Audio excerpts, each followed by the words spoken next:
So, philosophers took to our times. Bloodlines of Greece. So what did Aristotle do to you? Well, Aristotle, in many ways, defined your politics, whether you like it or not. You see, Aristotle, in the Politics, very convincingly argues, in his own day, that the middle position is always best. Greece is the best country in the world because it lies in the middle. And the same with Persians argued, actually. Likewise, aristocracy is the most sensible form of government because it is not a monarchy and it is not a democracy. And things in the middle take the best of all worlds.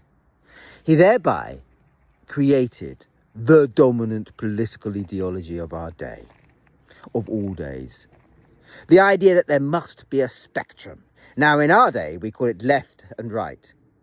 A denotation that somehow, that isn't immediately obvious, comes from the French Revolution. And of course, creates the illusion of a middle position that is somehow a compromise between the two. Now, whether there is a left-wing position or a right-wing position, I, who stand very firmly and proudly on the left, am incredibly dubious about. I'm a socialist, but that doesn't mean I have an affinity with other left-wing ideas. At all, as well. I'm certainly not a popularist, if by that you mean appealing to what people already believe and whipping them up. God save us from that. That feels to me incredibly right-wing. My point is that my own self-identification as a socialist doesn't give you reason to expect I would agree with other people on the left.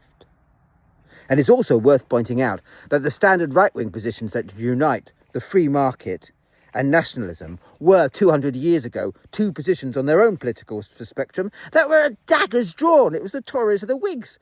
They really didn't like each other very much, you know. And now they're both labelled on the right. What? Why? More interestingly, how? And because the right isn't terribly reflexive, by and large it's okay, unless you get an issue like Brexit that makes them jangle in each other, and then the entire party falls apart, and you get our modern problems with politics. No, that legacy of assuming the middle must be best is a poison we've inherited from Aristotle. I don't think it made sense in his day. I think he was just trying to appease powerful people, if I'm honest with you. It is not one of his great arguments.